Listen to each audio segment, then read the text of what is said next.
Bismillahirrahmanirrahim. Assalamualaikum warahmatullahi wabarakatuh. Waalaikumsalam warahmatullahi wabarakatuh. Bismillah, walhamdulillah, wassalatu wassalamu ala rasulillah wa ala alihi wa sahbihi wa mawalah, la hawla wa la quwata illa billah. Qala syrah li sadri wa yassir li amri wahlul uqdatan min lisani yafqahu qawli. Alhamdulillah, di pagi hari ini kita bisa berjumpa dalam diskusi yang diadakan oleh laboratorium CEDD, ilmu pemerintahan. Kali ini kita akan membincang terkait kepemimpinan perempuan di arus lokal. Nah, saya diberikan tugas memotret kepemimpinan perempuan dalam perspektif Islam, ya. Tapi sebelum itu saya izinkan menyapa teman-teman sekalian, Bapak Ibu, para mahasiswa, mahasiswi Universitas Untirta, Universitas Tirtayasa, juga Ibu Kaprodi, Ibu Ika, ya, Ibu Ika Arinia Indrianti MA, juga pembicara kedua Ibu Dr. Eli Nurlia SIP MSI, juga saudari moderator yang tadi sudah mengatur acara. Terima kasih atas kesempatannya. Bapak Ibu sekalian, saudara-saudara sekalian, mahasiswa-mahasiswi yang berbahagia. Kita akan membincang terkait dengan kepemimpinan perempuan, ya. Saya diberi waktu sampai 10.42, jadi masih sekarang sudah 10.43 ya. Sudah selesai. Baik, saya akan menyesuaikan saja kalau gitu. Mudah-mudahan 10.15 menit saya sudah selesai, kurang lebih 30 menit saya berbicara tentang kepemimpinan perempuan dalam perspektif Islam. Nah, teman-teman sekalian, Bapak Ibu sekalian yang berbahagia, kalau kita berbicara terkait dengan kepemimpinan perempuan dalam perspektif Islam, ya, tentu persoalan ini, perdebatan ini bukan hanya di kampus-kampus, ya, tapi di pemerintahan, di berbagai lini diperdebatkan, ya. Padahal sesungguhnya kalau kita buka data, buka sejarah, Al-Quran sudah menghapuskan terkait diskriminasi antara laki-laki dan perempuan dari 15 abad yang lalu, ya. Kalau dari 15 abad yang lalu Al-Quran berbicara bahwa wanita dan laki-laki itu setara termasuk dalam soal kepemimpinan, meskinya perdebatan soal kepemimpinan perempuan termasuk di dalamnya yang selama ini masih menghangat, bahkan selalu saja dibawa ke arah politik, ya. Ya, sejatinya ya tidak terjadi lagi karena memang Al-Quran sudah berbicara 15 abad yang lalu terkait dengan kesetaraan suatu laki-laki dan perempuan.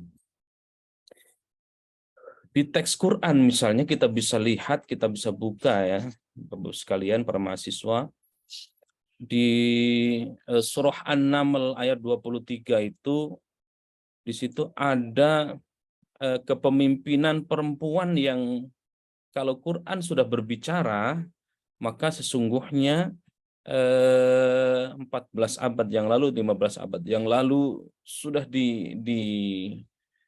tercantum dalam teks Quran, ya, tentang kepemimpinan Ratu Balkis. Ini cermin kepemimpinan perempuan sesungguhnya, ya. Jadi bukan hal yang tabu pemimpin perempuan itu, ya, presiden perempuan itu atau raja perempuan itu, ya. Dalam konteks umat Nabi Muhammad, ya, istrinya Rasulullah, ya, Khadijah, Aisyah, Fatimah putri Rasulullah, itu adalah sosok-sosok yang kendati 14 abad yang lalu, tetapi kita masih bisa mengenal siapa sosok Khadijah, siapa sosok Aisyah, siapa sosok Fatimah. Ya, bahkan Aisyah itu salah satu wanita yang terbanyak dalam meriwayatkan hadis, ya, terbanyak dalam meriwayatkan hadis. Eh, dalam apa namanya, pemerintahan yang lain misalnya jauh daripada itu, ada di dinasti Mamalik itu kita kenal ada Sajarah Ad-Dur ya. Lalu ya tadi di negeri Sabah itu ada Ratu Balkis ya. Lalu kemudian ada Benazir Bhutto di Pakistan itu ya.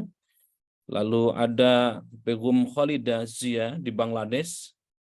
Termasuk juga saya kira di Indonesia tidak kalah menariknya ya. Kita kenal ada Cut Nyadin, ada R.A. Kartini. Ini menandakan bahwa bukan sesuatu hal yang tabu, bukan sesuatu yang apa namanya harus diperdebatkan soal kepemimpinan perempuan itu atau peranan dari perempuan itu. Saya ingin memberikan satu konsep dasar ya terkait dengan kepemimpinan perempuan itu. Saya mengutip dari satu istilah yang sangat-sangat populer ya. Tasarruful imam ala ra'iyah manutun bil maslahah ya. Jadi kebijakan pemimpin itu bukan berdasarkan atas gendernya, bukan berdasarkan alat kelaminnya ya. Bukan berdasarkan laki atau perempuan, tetapi yang menjadi patokannya tasarruful imam itu ala ra'iyah manutun bin maslahah. Dia membawa kemaslahatan kepada rakyatnya atau tidak. Dia punya jiwa kepemimpinan tidak, punya kearifan atau tidak, punya kebijaksanaan apa tidak, memiliki keintelektual atau tidak. Sekali lagi bukan terhadap melihat dari sisi laki-laki atau perempuannya.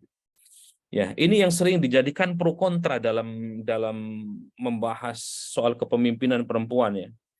Ini saya ambilkan surah An-Nisa ayat 34. Orang yang menolak terhadap kepemimpinan perempuan selalu landasannya surah An-Nisa ayat 34 ini. Apa itu? Bismillahirrahmanirrahim. Ar-rijalu qawwamuna 'alan nisa bima faddalallahu ba'dahum 'ala ba'dim wa bima anfaqu min amwalihim.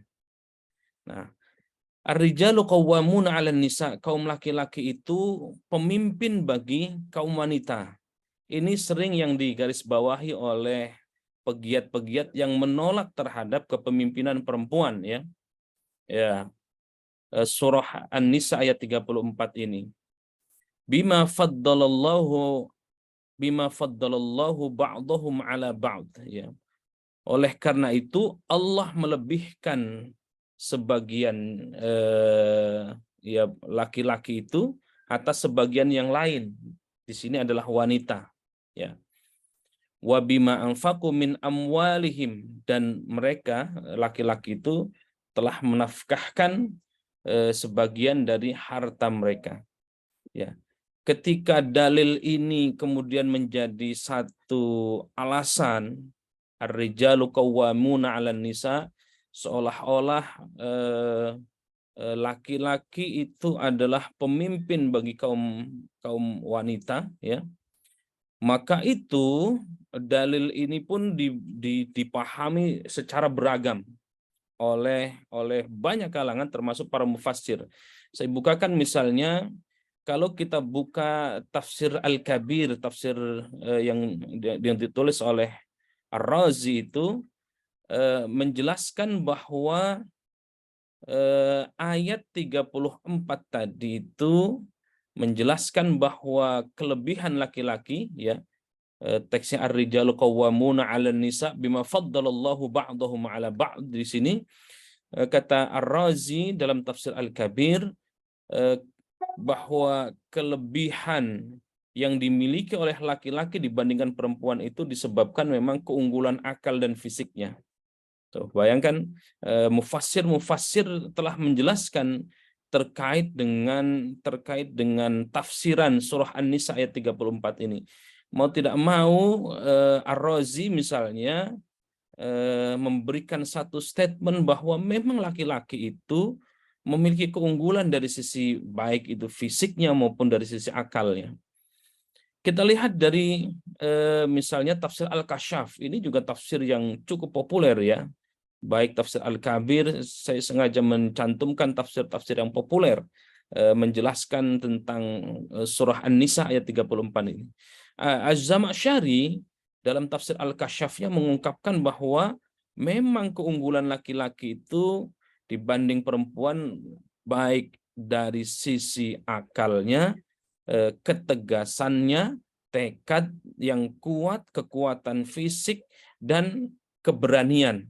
Ya, dari aspek ini laki-laki menurut Az-Zamakhsyari dalam tafsir Al-Kasyafnya ketika menjelaskan tafsir surah An-Nisa ayat 34 ini kelihatan bahwa memang baik dari fisik, kekuatan, keberanian, ketegasan, bahkan akalnya, kata Az-Zamakhsyari, laki-laki itu memang unggul dibanding perempuan. Nah, itu ya. Saya coba kutipkan juga dari yang lain, dari Tabatabai misalnya ya. Ini juga tafsir populer, mufassir kontemporer ya. Nah, Tabatabai ini juga sama ya, menguatkan hampir sama dengan Ar-Razi, hampir sama dengan Az-Zamakhsyari.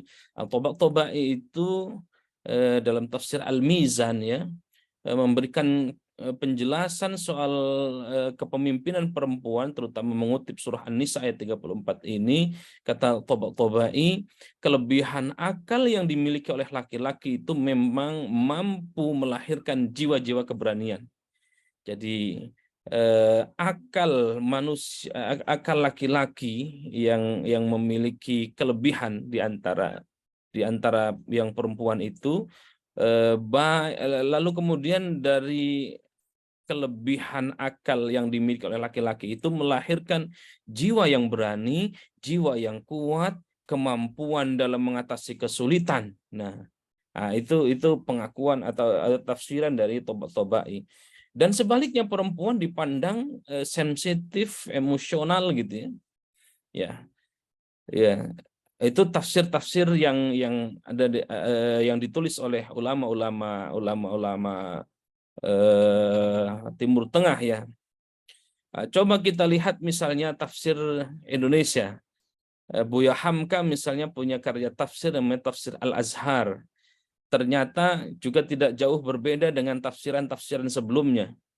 Yang tadi saya sebut baik itu tafsir Al-Kabir, tafsir Al-Kasyaf, tafsir Al-Mizan ya. Kata Buya Hamka dalam tafsir Al-Azharnya, memang kenyataannya laki-laki itu pemimpin bagi perempuan gitu ya. Kendati tidak ada perintah ya, tidak ada perintah mana perempuan mana laki-laki, tetapi pada kenyataannya kata Buya Hamka, laki-laki adalah pemimpin bagi perempuan ya. Coba lihat yang kita lihat mufassir yang masih hidup ya, mufassir yang masih hidup. Ada Profesor Quraish Shihab ya. Saya kira kita sudah tahu dan kenal semua dengan beliau, mufassir yang moderat ya. Saya kira kita coba lihat bagaimana tafsir Al-Misbah yang ditulis oleh Profesor Muhammad Quraish Shihab ini menjelaskan tentang atau terkait dengan surah An-Nisa ayat 34. Nah, kata beliau dalam tafsirnya bahwa ini lebih moderat daripada pandangan-pandangan sebelumnya ya. Kepemimpinan laki-laki dalam konteks ini adalah suami, kata Pak Quraish, terhadap seluruh keluarganya dalam kehidupan rumah tangga. Jadi ar-rijalu qawwamuna 'alan nisa bima faddalallahu ba'dahum 'ala ba'di wa bima anfaqu min amwalihim adalah konteksnya bukan soal kepemimpinan pada skala umum, tetapi kepemimpinan dalam ranah rumah tangga ya. Jadi kalau ranah rumah tangga itu maka betul laki-laki itu adalah sebagai pemimpin, bukan berarti melarang dalam konteks secara yang lebih luas lagi itu. Nah, ada satu catatan penting saya kira dari tafsir Al-Misbah ya. Catatannya adalah kepemimpinan yang dalam konteks ayat ini ya tidak kemudian, kata Pak Kures, tidak serta-merta untuk mencabut hak-haknya istri, baik dalam soal kepemilikan harta, soal pengelolaan pengelolaan keuangannya, meskipun tanpa persetujuan suami. Nah, itu saya kira jadi perempuan punya hak yang sama juga untuk dalam hal-hal kepemimpinan, baik itu soal kepemilikan harta dan seterusnya, baik itu pengelolaannya. Itu tafsir Al-Misbah. Ya, kita coba lihat ini perspektif yang berbeda. Ya, kalau tadi saya menampilkan dari tafsir yang cukup populer juga, ya, bagaimana Ar-Razi dalam tafsir Al-Kabir, bagaimana Az-Zamakhsyari dalam tafsir Al-Kasyaf, bagaimana Tabaq-Tabai dalam tafsir Al-Mizan. Lalu kemudian saya kutipkan juga tafsir Indonesia, ada tafsir Al-Azhar yang dikarang oleh Buya Hamka, tafsir Al-Misbah yang dikarang oleh Pak Quraish Shihab, ya. Bagaimana sekarang saya coba masuk satu perspektif dari tafsir feminis atau mufassir feminis, ya, atau yang mengusung feminisme, ya, terkait dengan pemahaman ayat 34 di surah An-Nisa tadi itu. Karena hampir semua mufassir yang tadi saya kemukakan di awal itu mendukung bahwa laki-laki adalah pemimpin, ya, sehingga berkesimpulan bahwa ada satu keistimewaan atau kelebihan laki-laki yang tidak dimiliki oleh perempuan, ya. Nah, saya coba akan lihat dari beberapa perspektif. Kalau tadi perspektif mufassir Timur Tengah, ya, coba bagaimana tafsir feminis memandang itu. Saya kutipkan ada Fazlur Rahman, ada Aminah Wadud, ada Asgar Ali Engineer, ya. Coba lihat dari Fazlur Rahman misalnya. Fazlur Rahman ini sekira kita sudah mengetahui dalam konteks pemikiran Islam tidak diragukan lagi, ya. Pembelaan terhadap perempuan, pembelaan terhadap kaum tertindas dan seterusnya, yang merupakan intelektual muslim, ya, sekira di abad ke-20 ini menjadi intelektual muslim terbesar lah. Nah, ketika menjelaskan ayat surah An-Nisa ayat 34 tadi itu, bima faddalallahu ba'dahum ala ba'd, ya, kelebihan laki-laki itu, kata Fazlur Rahman, tidak bersifat hakiki, melainkan fungsional. Jadi kelebihan yang dimiliki oleh laki-laki itu tidak paten, ya, tetapi fungsional. Apa artinya? Kalau seorang istri misalnya di bidang ekonomi dapat berdiri sendiri, ya, baik itu melalui warisan maupun karena usaha sendiri, lalu kemudian memberikan sumbangsi bagi kepentingan rumah tangganya, maka apa yang terjadi, kata Fazlur Rahman, keunggulan laki-laki itu akan berkurang sebagai manusia. Ia tidak memiliki keunggulan atas perempuan, ya, karena memang ada kelebihan perempuan gitu, ya, keunggulan perempuan. Nah, coba lihat kita dari tafsir feminisnya Aminah Wadud Muhsin, ya. Ketika menjelaskan qawwamun, ar-rijalu qawwamun 'alan nisa, Aminah Wadud menjelaskan laki-laki qawwamun atas perempuan itu tidak dimaksudkan untuk superioritas, ya, segalanya laki-laki gitu, ya. Kekuatan, akal pikiran dan seterusnya, laki-laki memiliki keunggulan itu, ya, tidak secara otomatis melekat pada laki-laki, ya. Kenapa? Karena hal itu bersifat fungsional, sama seperti Fazlur Rahman tadi itu. Tergantung fungsinya sebagai apa dia, ya. Selama yang bersangkutan itu memiliki kriteria Al-Quran misalnya memiliki kelebihan dan memberikan nafkah, ya, jadi tergantung konteksnya, ya, tergantung konteksnya. Tidak selalu laki-laki yang superioritas, ya, terlalu superioritas. Bisa jadi ada kerjasama antara laki-laki dan perempuan, ya, sehingga kalau saling memadukan, saya kira itu menjadi hal yang penting, ya. Kita lihat tafsir feminisnya Asghar Ali Engineer, ya. Lah, Asghar Ali Engineer itu punya pandangan bahwa pernyataan ar-rijalu qawwamuna 'alan nisa itu bersifat kontekstual, ya. Bukan normatif, tidak mengikat bagi semua perempuan dan laki-laki pada semua zaman dan semua keadaan. Ya, hampir sama dengan apa yang disampaikan oleh Aminah Wadud, apa yang disampaikan oleh Fazlur Rahman, ya. Jadi tafsir yang tadi disebutkan itu bisa jadi tepat pada masa itu, ya. Kenapa? Karena nilai yang dianut masyarakat seperti itu. Tetapi belum tentu konteks masa lalu itu yang mengatakan ar-rijalu qawwamuna 'alan nisa, laki-laki itu pemimpin atas perempuan, itu konteks masa lalu bisa jadi tidak tepat dalam konteks masa sekarang, ya. Iya, kenapa? Karena zaman sekarang itu mengingat nilai dalam masyarakat itu juga berubah-ubah, ya. Maka itulah kata Asghar Ali Engineer bahwa qawwam adalah pencari nafkah, ya, penopang ekonomi, atau mereka yang menjadikan sarana pendukung kehidupan itu. Hal ini tentu mengingat ayat ini terkait dengan konteks ketika perempuan melaksanakan tugas kodratnya, mengandung, melahirkan, sehingga kata Asghar Ali Engineer bahwa tentu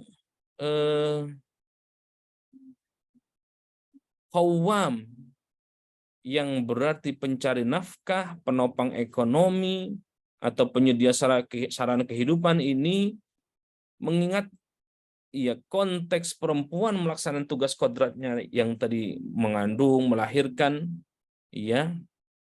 Ya tentu tidak adil bila menambahkan dengan beban mencari nafkah juga. Dia sudah mengandung, sudah melahirkan, sudah menyusui dan seterusnya, itu, ya. Itu suruh mencari nafkah juga. Maka konteks ar-rijalu qawwamun 'alan nisa itu laki-laki untuk memenuhi kebutuhan anak istrinya, ya. Nah, ketika si istri harus merawat kehamilannya dan mempersiapkan kelanjutan generasi manusia, maka suamilah yang menyediakan sarana pendukungnya, gitu. Ya, jadi sesungguhnya saling menguatkan, ya. Nah, dari mana selain itu, dari mana lagi pro kontra soal kepemimpinan perempuan itu? Kalau tadi kita lihat dari perspektif ayat, perspektif Al-Quran, yang berdalil bahwa kepemimpinan itu adalah superioritas dari laki-laki yang berdasarkan surah An-Nisa ayat 34. Kalau dalam perspektif hadis, ini yang sering dipakai, ya. Ya, memang hadisnya hadis sahih ini, ya. Apa itu konteks hadisnya? Ini yang sering dijadikan dalil atau dalih bahwa laki-laki yang harus memimpin. Lamma balagha Rasulullah sallallahu alaihi wasallam anna ahla Faris qad mallaku alaihim binta Kisra qala la yufliha qaumun wallau amrahum imra'atan. Ya, ketika sampai berita kepada Rasulullah sallallahu alaihi wasallam bahwa orang Persia itu mengangkat putri Kisra, ya, sebagai raja mereka, di situ Rasulullah sallallahu alaihi wasallam bersabda, la yufliha qaumun wallau amrohum imra'atan. Apa artinya? Tidak akan beruntung, kata Nabi, satu kaum yang mengangkat wanita sebagai pemimpin mereka. Dari sisi eh, leksikal ya, kalau kita lihat dari sisi bahasanya, ya sangat-sangat meyakinkan ini ya, sangat-sangat meyakinkan. La yufliha qaumun wallau amrohum imro'atan. Jadi tidak akan beruntung suatu kaum yang mengangkat wanita sebagai pemimpin mereka. Siapa yang tidak percaya terhadap dalil-dalil hadis ya? Hampir semua masyarakat Indonesia saya kira percaya terhadap dalil ini ya, terhadap dalil ini. Tetapi pertanyaannya adalah ketika kita tidak membaca sababul wurudnya, maka kita pasti akan percaya dengan semua ini.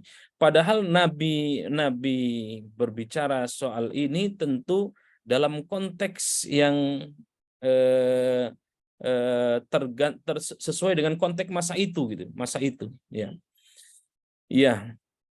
Nah, para ulama memahami hadis yang tadi saya sebutkan itu, kalau kita melihat konteks asbabul wurudnya, tempat turunnya hadis atau kenapa hadis itu muncul ya, ketika itu Nabi Muhammad SAW mendengar bahwa saat itu kerajaan Persia yang dulu bernama Kisra ya, memimpin sebuah negara yang membentang Kisra itu atau Persia itu antara Basrah dan Oman ya, mendapatkan satu surat ya, surat dakwah dari Nabi Muhammad SAW, tetapi surat tersebut itu langsung disobek oleh raja Persia itu. Seperti misalnya yang diceritakan dalam Umdatul Qari itu ya. Raja tersebut pada akhirnya meninggal dan kerajaan Persia tidak memiliki keturunan yang mampu untuk melanjutkan kerajaan kecuali seorang gadis kecil itu. Jadi ada gadis kecil yang memimpin ya. Ketika meninggal, maka itu karena itulah Rasul bersabda la yufliha qaumun wallau amrohum imro'atan. Tidak akan beruntung suatu kaum yang mengangkat wanita sebagai pemimpin mereka. Siapa pemimpin mereka? Ya ketika tidak ada pelanjutnya itu kecuali gadis kecil tadi itu, ya. Ya, secara lengkapnya ini hadisnya panjang sebenarnya. Haddatsana Utsman bin Al-Haytham, haddatsana Auf bin Al-Hasani an Abi Bakrah qala laqad nafa'ani Allahu bi kalimatin sami'tuha min Rasulillah sallallahu alaihi wasallam dan seterusnya itu. Ya, hadis ini ya sahih kualitasnya ya. Diriwayatkan oleh Imam Bukhari, salah satunya dalam kitab Fitan, sebagai atau bagian pembahasan tentang konflik atau fitnah ya. Ya, diriwayatkan dalam Sahih Bukhari. Jadi hadisnya sahih ini, hadisnya sahih.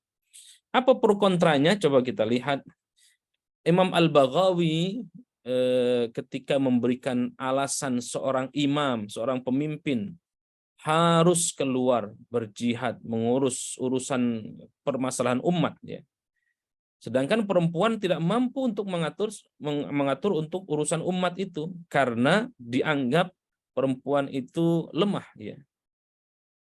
Li ajziha, karena tidak cakap ya, memiliki kecakapan yang saya kira kurang gitu. Naksiyah kata Al-Baghawi.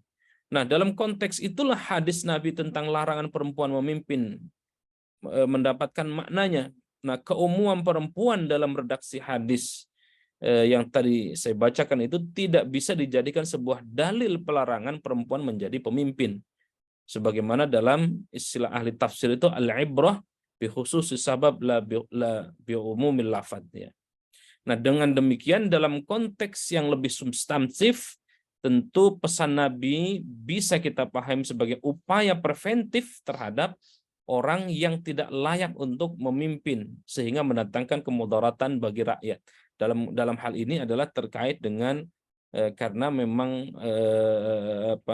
yang mau diangkat adalah wanita kecil tadi itu ya, atau gadis kecil tadi. Ya, maka oleh karena itu sesungguhnya kesetaraan bagi laki dan perempuan itu kalau berdasarkan riwayat Abu Bakrah tadi, maka ya saya kira itu bisa dibantah dari surah At-Taubah ayat 7. Wal mu'minuna wal mu'minatu ba'duhum awliya'u ba'd. Ya.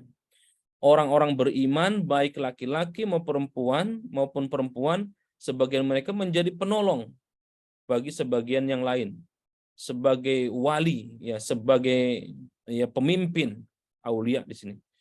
Bukan hanya ditunjukkan untuk laki-laki saja, tetapi juga ditunjukkan untuk perempuan secara bersamaan, ya. Wal mu'minuna wal mu'minat ba'duhum awliya'u ba'd.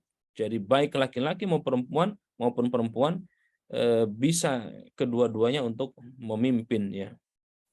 Nah, dengan demikian ayat ini memberikan isyarat bahwa perempuan itu juga bisa memimpin, tetapi sesuai dengan kriteria selama dia memiliki jiwa kepemimpinan dan tentu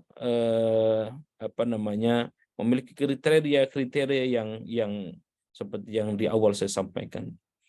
Ya, dalam fikih misalnya, kalau kita buka fikih kontemporer, ya, baik itu fikih klasik maupun kontemporer, ya.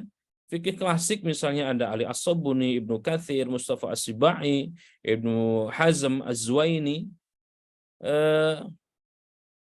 Beberapa tokoh yang saya sebutkan ini memberikan satu pernyataan bahwa wajib bagi laki-laki sebagai pemimpin, baik dalam bidang domestik maupun dari sisi publik, ya. Sehingga muncul perdebatan sangat panjang, ya, mengenai perempuan menjadi kepala negara. Nah, menurut ulama yang tadi saya sebut, Ali As-Sabuni, Ibnu Katsir, Mustafa As-Sibai, Ibnu Hazm Az-Zuwaini, ya, laki-laki sebagai pemimpin, dalam hal ini kepala negara.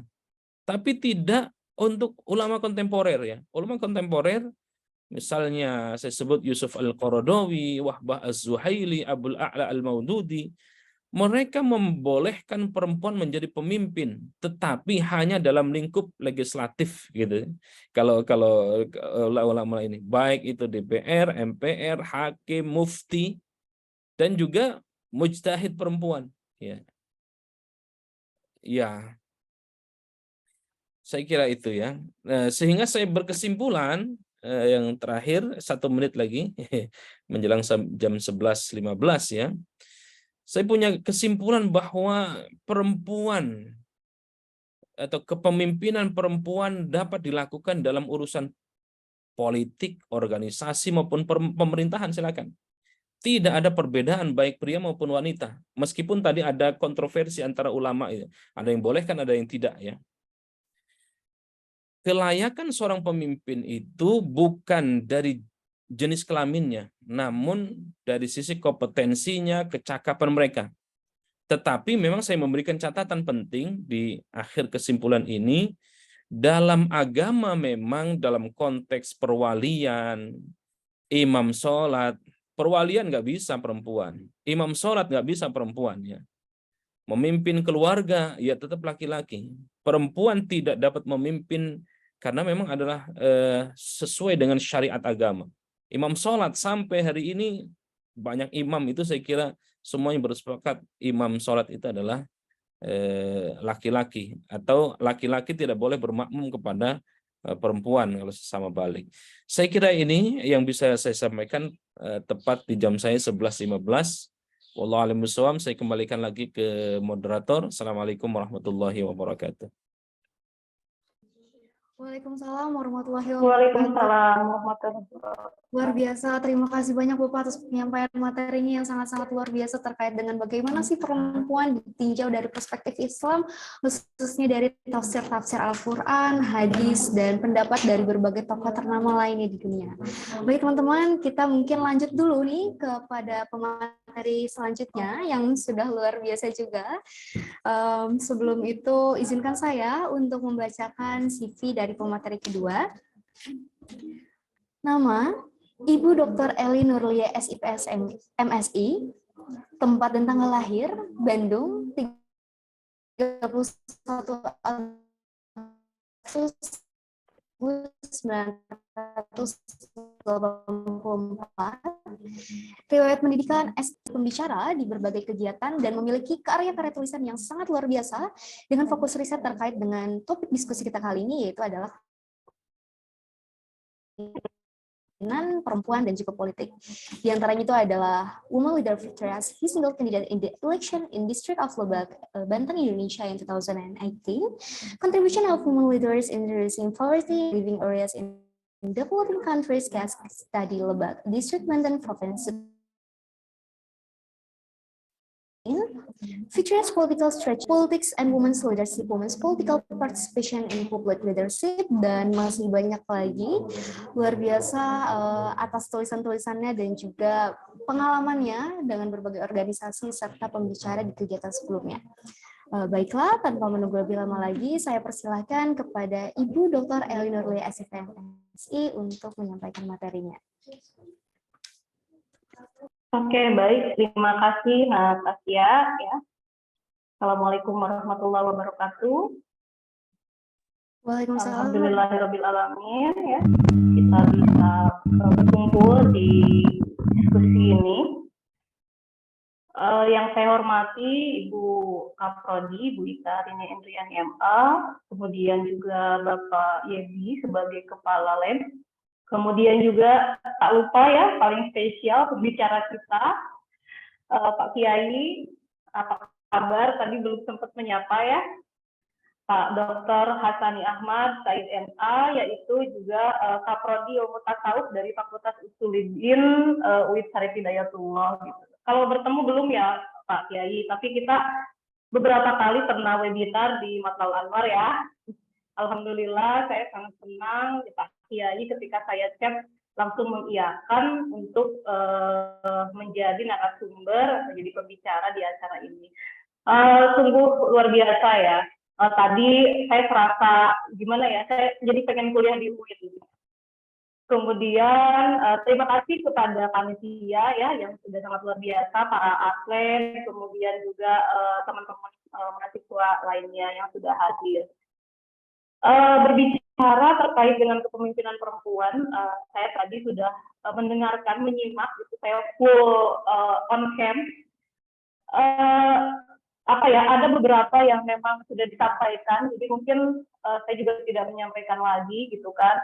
Mungkin tadi juga sudah disampaikan dari perspektif Islam bagaimana melihat kepemimpinan perempuan, bahwa perempuan itu boleh menjadi pemimpin. Jadi perbedaannya kita dengan laki-laki itu mungkin hanya dalam keimanannya aja, begitu mungkin Pak Kiai ya. Iya kan? Kalau gendernya mungkin siapapun bisa menjadi pemimpin gitu kan, seperti itu.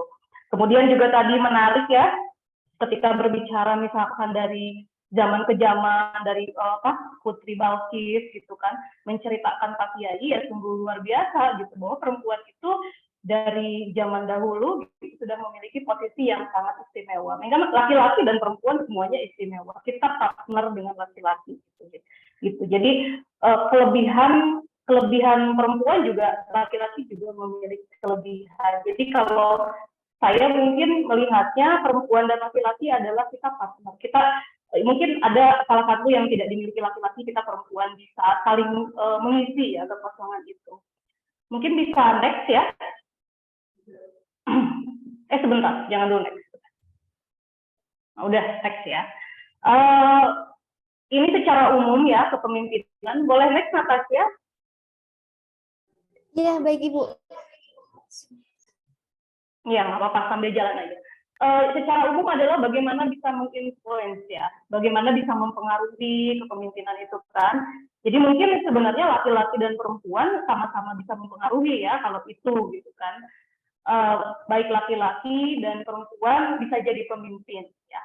Nah kemudian bisa nah ini mungkin berawal dari gerakan perempuan ya kalau secara umum, dekat bisa ke atas lagi, gerakan perempuan ya, bagaimana perempuan juga ingin ikut andil ya.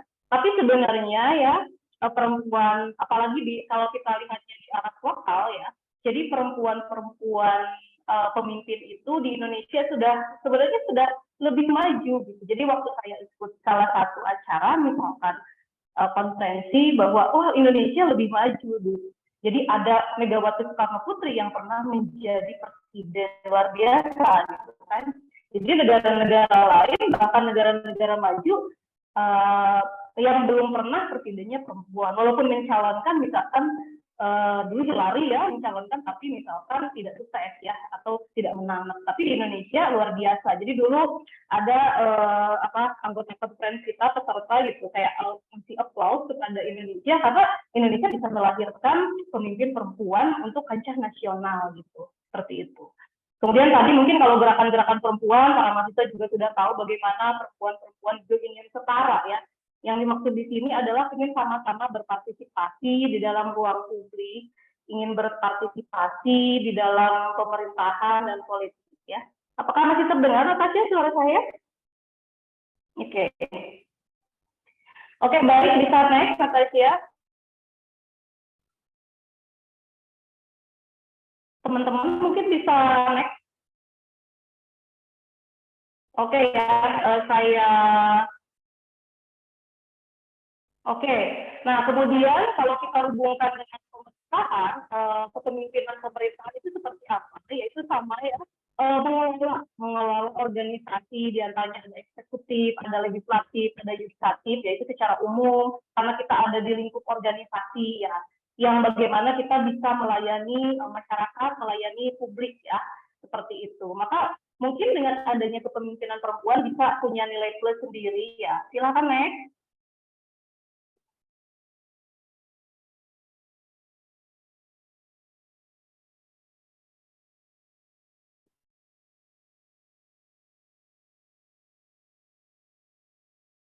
Bisa next ke bawah? Ya. Bisa next atau nanti gimana? Mau share sendiri? Oke, ke bawah terus ke Tasya. Terus.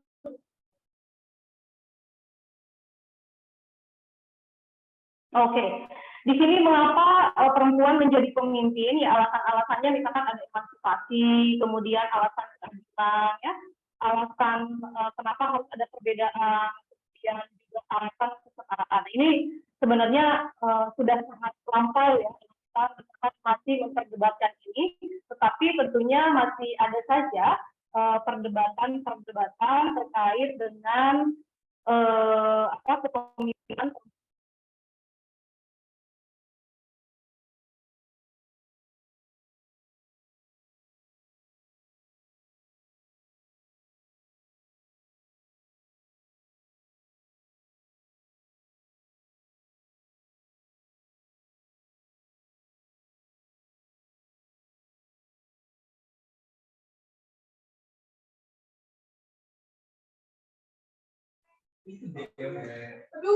Ibu punten, suaranya nggak masuk di sini.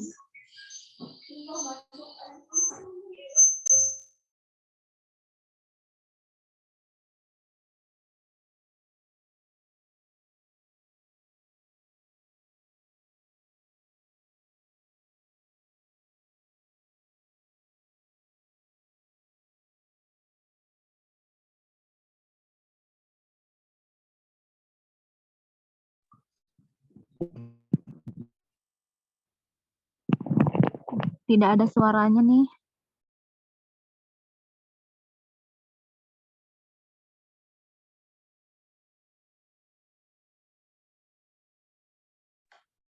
Punten Ibu.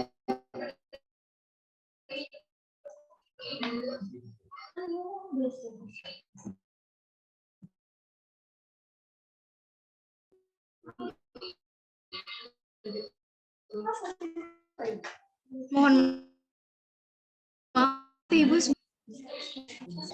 Ini di sini juga putus. Ini putus.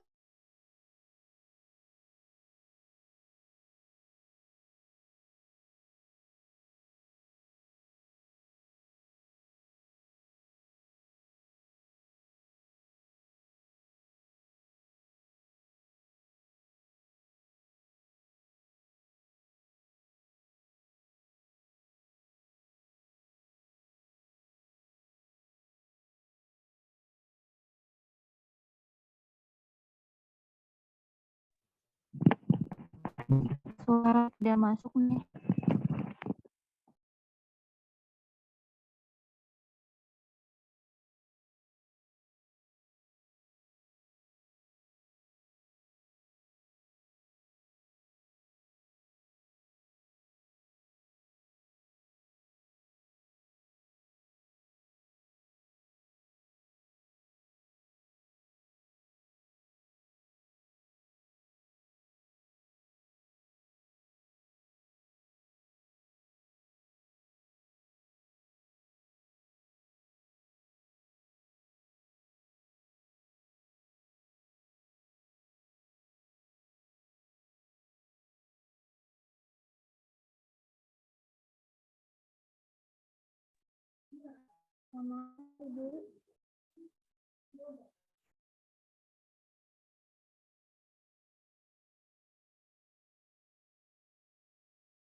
Coba tes gitu.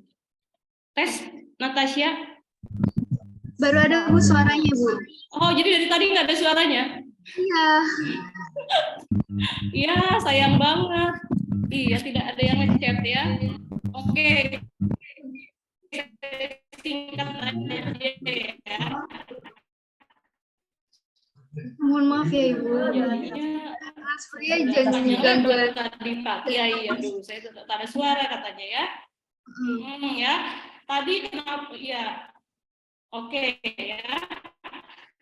Mungkin saya di skip aja ya. Ya tadi misalkan perempuan di tingkat lokal ya di Pandeglang, di Banten misalkan di Pandeglang, di Lembang, di Rangkas, kemudian di Kabupaten Serang kan itu pemimpinnya perempuan. Bagaimana perempuan itu sudah mampu untuk bisa memimpin, misalnya Bu Tatu Hasana, ada Bu Iti Jayabaya, ada Bu Irina Narulita, kemudian juga ada Bu Airin Rahmidiani yang memang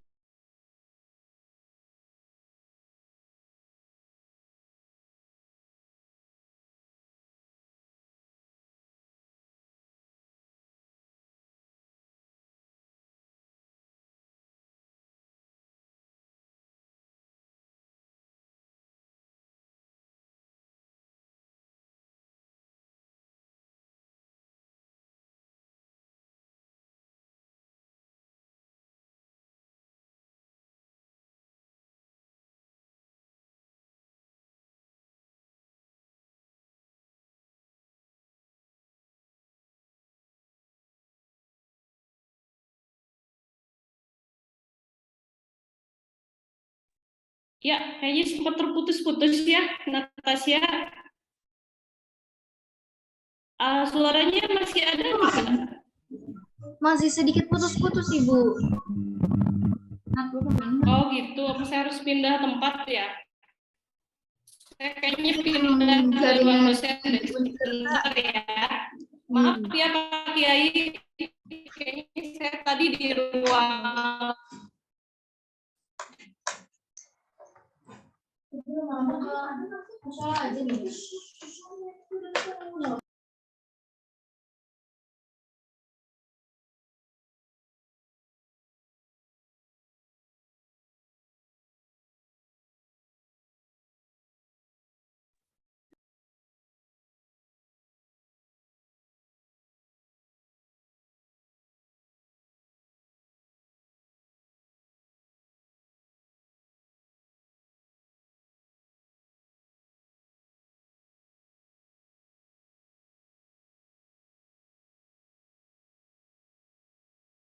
Oke, baik. Mungkin di sini lebih jelas ya, Natasha. Iya, sudah jauh lebih jelas, Ibu. Oh iya ya, harusnya tadi saya nggak pindah ke ruang yang sendirian. Oke, baik. Kita lanjutkan. Mungkin karena waktu ya, saya coba lagi. Tadi kita bahas ya, saya juga setuju tadi dengan Pak Kiai bahwa kita semua memiliki kelebihan sebagai manusia, laki-laki juga dan perempuan gitu kan. Kalau kita lihat kepemimpinan perempuan ya di Aras lokal, sebenarnya kan apalagi di Banten ya sudah ada beberapa kepala daerah, misalkan ada Ibu Iti dari Kabupaten Lebak, ada Ibu Irna Narulita dari Kabupaten Pandeglang, ada Airin Rahmidiani dari Tangsel, kemudian juga ada siapa lagi, satu lagi Ibu Iti, Ibu Irna, kemudian Ibu Airin sama Ibu Tatu ya. Terus kemudian dulu juga ada gubernur kita ya yang sudah nonaktif, Ibu Ratu Atut. Nah, kemudian bahwa pemimpin perempuan itu sudah diterima oleh masyarakat walaupun banyak perdebatan ya, perdebatan secara budaya bagaimana patriarki ini masih menjadi perdebatan. Kemudian juga Pak Kiai tadi kalau ngebahas tentang surat An-Nisa gitu kan. Jadi saya pernah melaksanakan riset bagaimana masih terjadi perdebatan antara kiai. Jadi kebetulan risetnya di Banten. Saya riset waktu itu terkait dengan politik Islam negotiation dengan para kiai, bagaimana memotret perempuan sebagai pemimpin. Jadi di antaranya kiai juga masih ada yang pro dan kontra terkait dengan kepemimpinan perempuan khususnya di Provinsi Banten, dan juga waktu itu saya risetnya di Kabupaten Pandeglang. Tapi seiring dengan berjalannya waktu, pemimpin-pemimpin perempuan terus bermunculan. Misalkan di Purwakarta ada Ibu Ane Ratna Mustika, di Karawang ada Ibu Selika gitu kan. Nah, maka dari itu pemimpin perempuan sekarang sudah diterima, walaupun memang perdebatannya sampai saat ini masih saja ada ya. Atau misalkan menganggap bahwa perempuan itu hanya bisa melakukan hal-hal yang sifatnya domestik atau di rumah gitu, atau ya hanya pekerjaan-pekerjaan tertentu, tidak untuk menjadi pemimpin gitu, seperti itu. Kemudian saya juga di tahun 2017 kan riset ya di Tangerang Selatan terkait dengan women leadership, yaitu kepemimpinan perempuan. Nah, di 2017 misalkan ada 10 kepala daerah perempuan, kemudian di 2016 misalkan ada 37 kepala daerah perempuan ya. Nah, itu juga menjadikan bahwa perempuan itu ya mampu gitu ya. Jadi kalau misalkan ada yang masih meragukan, dengan hadirnya perempuan-perempuan yang terpilih di lokal, misalkan di tingkat lokal sebagai kepala daerah, bupati dan wali kota, nah itu bukti bahwa kita semua itu dengan laki-laki, perempuan dan laki-laki bisa menjadi mitra. Sebenarnya bukan artinya perempuan lebih atau laki-laki lebih ya gitu kan, tapi artinya kita bisa bermitra ya, bisa saling mengisi antara perempuan dan laki-laki. Oke, kemudian sikap pemimpin perempuan ya, kalau menurut Grow itu perempuan itu punya kelebihan lain. Yang pertama, dia punya sikap sensitif, kemudian intuitif, kemudian empati, suka merawat, dan suka bekerja sama. Ini menurut Grow, tapi sebenarnya tidak bisa juga semua ya, maksudnya disamakan gitu kan. Jadi ada juga saya melihat pemimpin perempuan, dia perempuan tapi dia tidak feminis, dia lebih maskulin, ada seperti itu gitu. Tapi dari hasil riset saya misalkan ya di Tangerang Selatan, jadi di Tangerang Selatan ini misalkan Ibu Airin dari hasil riset menunjukkan bahwa dia punya rasa sensitif ya. Di antaranya misalkan sensitif terhadap problematika perempuan dan kebutuhan-kebutuhan anak. Kemudian empati yang ditunjukkan dalam menangani permasalahan misalkan gizi buruk, kemudian masalah-masalah perempuan, masalah-masalah kekerasan gitu kan. Jadi memang konsen kepada perempuan. Tetapi saya ada juga ya kejadian di riset yang lainnya bahwa kepemimpinan perempuan tidak selalu yang hasilnya sensitif tadi, hasilnya sensitif, empati sesuai dengan apa yang dituliskan oleh Grow ya, di teorinya Grow misalkan sensitif, intuitif, ada juga memang yang perempuan tapi maskulin seperti itu ya. Kemudian mungkin tadi ya sedikit terlewat ketika terputus-putus, mengapa perempuan menjadi pemimpin? Yang pertama misalkan ada alasan keadilan dan kesetaraan atau the justice and equality argument, kemudian alasan kepentingan perempuan, kemudian alasan emansipasi, kemudian perempuan membuat perbedaan, adanya different argument gitu kan. Kemudian kepemimpinan perempuan jadi seorang pemimpin formal yang pada mulanya meragukan, banyak yang sekali yang meragukan. Tapi pada saat ini sih saya pikir ya tadi juga mungkin takutnya tidak terdengar, saya pernah di salah satu negara misalkan sangat mengapresiasi Indonesia yang memang sudah menerima gitu kan, yang mayoritas misalkan agama Islam tapi sudah menerima perempuan sebagai pemimpin bahkan menjadi presiden. Jadi pada waktu itu, pada waktu kepemimpinan Megawati Soekarno Putri gitu kan. Jadi saya mendapatkan applause dari para peserta seminar itu bahwa Indonesia sudah menunjukkan nih bagaimana mengimplementasikan gerakan-gerakan perempuan di dunia gitu, seperti itu. Mungkin itu sih yang bisa saya sampaikan ya pada kesempatan kali ini. Mungkin juga nanti Pak Kiai bisa menjawab ya, atau kita bisa berdiskusi terkait dengan kepemimpinan perempuan. Kalau saya mungkin lebih kepada yang umum, tapi tadi luar biasa ya, bahwa tentang surat An-Nisa terkait dengan bahwa perempuan menjadi pemimpin itu juga luar biasa ya. Kalau Pak Kiai bisa dilihatnya dari berbagai aspek dan dari hadis-hadis yang sangat luar biasa gitu. Kalau saya cuman taunya satu aja di surat An-Nisa gitu kan.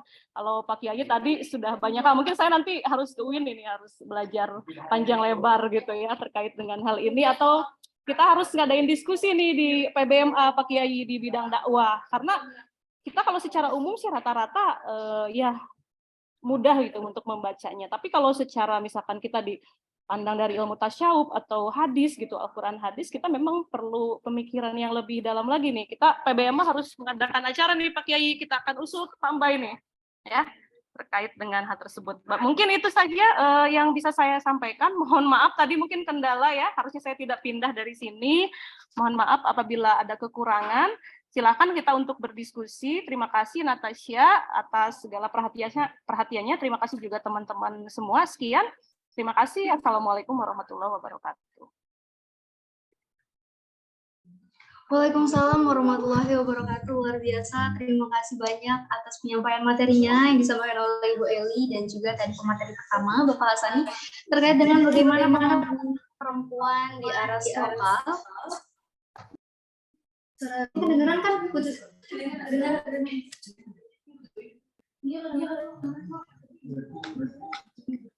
Mohon maaf atas teman-teman semuanya. Kita beralih saja nih ke acara selanjutnya. Kita akan diskusi bersama audiens dari teman-teman yang sudah hadir pada acara selanjutnya. Di sini saya selaku moderator akan membuka satu sesi tanya jawab terlebih dahulu untuk 3 orang penanya dari teman-teman audiens.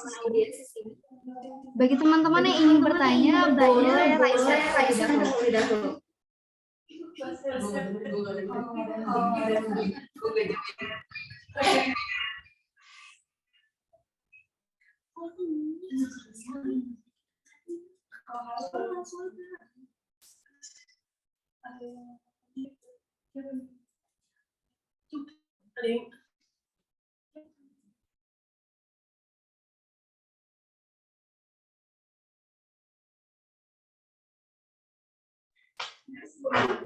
Baik teman-teman, ada yang ingin bertanya kepada pemateri-pemateri yang sudah luar biasa? Baik, di sini ada yang bertanya tapi melalui kolom chat terlebih dahulu. Untuk teman-teman yang ingin bertanya secara langsung boleh untuk Raisen terlebih dahulu. Iya, baik. Kan moderator. Tadi ada Raisen. Oke, ya baik. Kepada Saudara Zulfikar Fahmi, saya persilahkan untuk bertanya. Ya, terima kasih moderator atas kesempatan yang telah diberikan. Yang terhormat ke Kaprodi Ilmu Pemerintahan yaitu Bu Ika Aryani, serta juga Kepala Lab Ilmu Pemerintahan Bung Yebi, dan juga jajaran sivitas akademis baik dari Untirta maupun dari UIN Syarif Hidayatullah dan jajaran akademis lain yang terlihat hadir pada seminar ini. Sebelumnya saya ingin menyapa Bu Eli selaku dosen pengampu saya juga, Bu Dr. Eli, dan juga Kiai Dr. Hasan yang kebetulan minggu kemarin kita bertemu di acara Baduy ya Pak, sosialisasi Mu'alaf Baduy. Nah, jika minggu kemarin saya memegang kamera untuk memotret atau Dr. Hasan, sekarang saya ingin bertanya kepada Dr. Hasan, bukan memotret Dr. Hasan. Ya, baik, terima kasih. dari tadi saya sudah mengikuti bagaimana pembahasan dari mulanya kepemimpinan menurut Islam, kemudian beranjak kepada Dr. Eli dalam pembahasan kepemimpinan perempuan lebih dalam teori maupun realita di Indonesia. Nah, setelah mengikuti pembahasan tersebut, saya mendapatkan beberapa hal. Yang pertama ialah terkait tafsir-tafsir yang terkait surah An-Nisa ya, dalam ayat Ar-Rajulun Qawwamuna 'alan Nisa.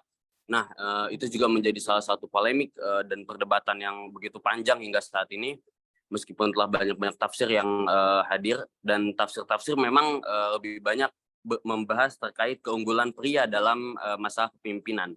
Nah, saya selaku mahasiswa ilmu pemerintahan cobalah untuk membandingkan dengan situasi di ilmu pemerintahan itu sendiri ya.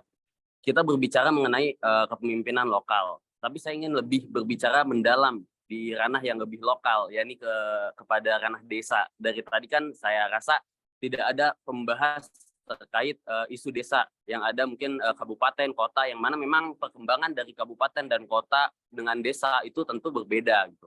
Nah, dalam kenyataannya, tadi saya melakukan riset di internet, melakukan research, yang kemudian mendapatkan hasil bahwa kepemimpinan perempuan di desa itu sangatlah rendah.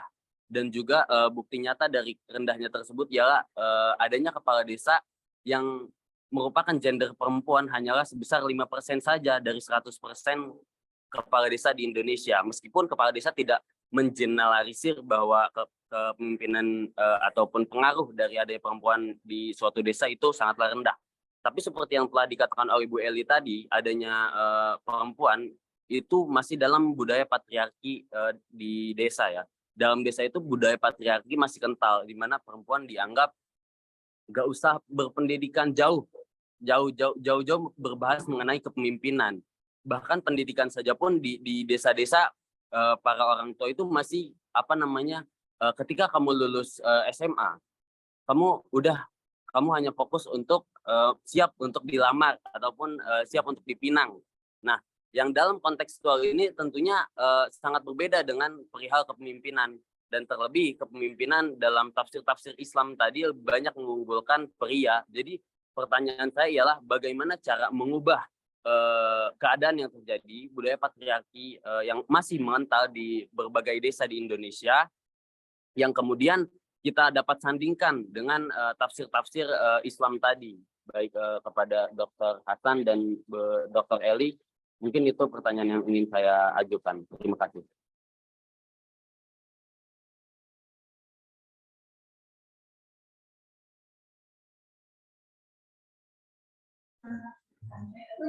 Baik, terima kasih atas pertanyaannya, Saudara Zulfikar Fahmi. Mungkin kita tampung terlebih dahulu ya, Bu Eli dan Pak Hasani.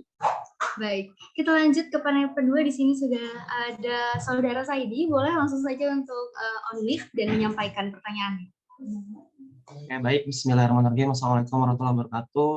Selamat pagi Pak Hasani dan Bu Eli. Terima kasih moderator atas kesempatannya. Di sini saya Saidi dari mahasiswa ilmu pemerintahan. Izin bertanya. Seperti yang tadi disampaikan oleh Bu Eli, bahwasanya sebenarnya kepemimpinan perempuan khususnya di aras lokal di Banten ini kan sebenarnya sudah cukup banyak ya, seperti ada Bupati Lebak, Bupati Pandeglang, Wali Kota Tangerang Selatan. Nah, tetapi saya ingin mencoba memotret bagaimana kepemimpinan perempuan di aras lokal ini dalam konteks demokrasi gitu. Nah, hadirnya kepemimpinan perempuan di Banten ini saya lihat itu justru bukan karena adanya proses demokrasi yang baik, justru lahirnya kepemimpinan perempuan ini dikarenakan ada anomali partai politik yang tidak bisa menghasilkan kader-kader terbaiknya untuk bisa memimpin daerahnya gitu. Hal tersebut didasari dengan adanya fakta bahwasanya pemimpin-pemimpin perempuan di Banten ini hadir karena adanya dalam tanda kutip politik keluarga atau politik dinasti, di mana mereka memimpin itu karena ada kedekatan dengan orang-orang tertentu. Maka dari itu ya, ketika mereka memimpin justru tidak seperti yang kita harapkan. Ada yang namanya teori transformatif leadership, yang dimana perempuan dianggap akan lebih memotivasi para bawahannya untuk bisa ke arah yang lebih baik. Tetapi dalam konteks Banten justru kepemimpinan perempuan ini hadir karena ada anomali tersebut, bahwasanya mereka hadir bukan karena proses demokrasi yang baik. Misal saya ambil tadi Bupati Pandeglang, Irna Narulita, beliau kan ini merupakan keluarga dari dinasti Dimyati gitu. Nah, terus juga saya dapat dari data dari sistem informasi online perlindungan perempuan dan anak, bahwasanya di Banten sendiri justru tingkat kekerasan perempuan dan anaknya itu nomor 9 dari nasional, dan itu masuk 10 besar gitu. Dengan adanya kepemimpinan perempuan justru tidak membantu dan mengangkat kepentingan perempuan, dikarenakan pemimpin perempuan itu bukan lahir karena adanya sistem demokrasi yang baik, tapi karena ada kegagalan partai politik dalam menciptakan kader-kader terbaiknya. Jadi pertanyaan saya adalah bagaimana pandangan Bapak dan Ibu terkait hal tersebut, meskipun kepemimpinan perempuan di Banten sudah baik, tapi dalam praktiknya justru tidak membawa dan mengakomodasi kepentingan perempuan, dibuktikan dengan adanya data bahwasanya Banten itu masuk peringkat ke-9 tingkat kekerasan perempuan dan anak di nasional. Terima kasih.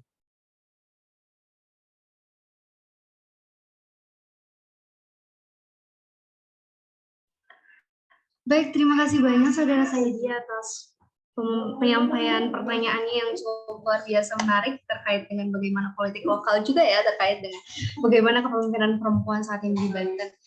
Untuk teman-teman ada yang ingin bertanya lagi? Kalau di sini ada dari kolom chat ya. Saya bacakan mungkin ya Pak, Bu Punten pertanyaannya dari Saudari Adinda Syafira. Di sini pertanyaannya cukup panjang, tapi saya di sini izin meringkas terkait pertanyaannya adalah bagaimana pandangan Islam terhadap kesetaraan gender yang masih marak diperjuangkan. Apakah memang keluarnya konsep kesetaraan gender menurut Wahyu, dan bagaimana kaitannya dalam perjuangan para wanita seperti Zubaidah, istri Sultan Harun Nur Rashid yang menjadi khalifah di zaman Bani Abbasiyah setelah lenyapnya Bani Umayyah. Dan pertanyaan keduanya itu adalah bagaimana batasan perempuan dalam kepemimpinannya. Apakah memang itu berlaku secara umum atau pada ranah-ranah tertentu saja?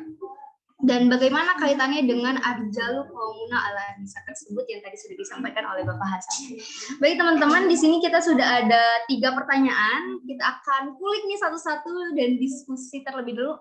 Oh, mungkin di sini tadi ada yang raise hand. Ada yang raise hand lagi? Oke, boleh. Kalau gitu, boleh ya Pak, kita nambah 1 pertanyaan lagi nih kira-kira. Baik, luar biasa ternyata antusias dari teman-teman di sini yang ingin bertanya terkait dengan topik diskusi kita. Baik, kepada Saudari Siti Yuni Rahayu, saya persilakan untuk mengajukan pertanyaannya. Ya, Bismillahirrahmanirrahim. Assalamualaikum warahmatullahi wabarakatuh. Waalaikumsalam warahmatullahi wabarakatuh. Ya, nama saya Yuni. Saya mau nanya soal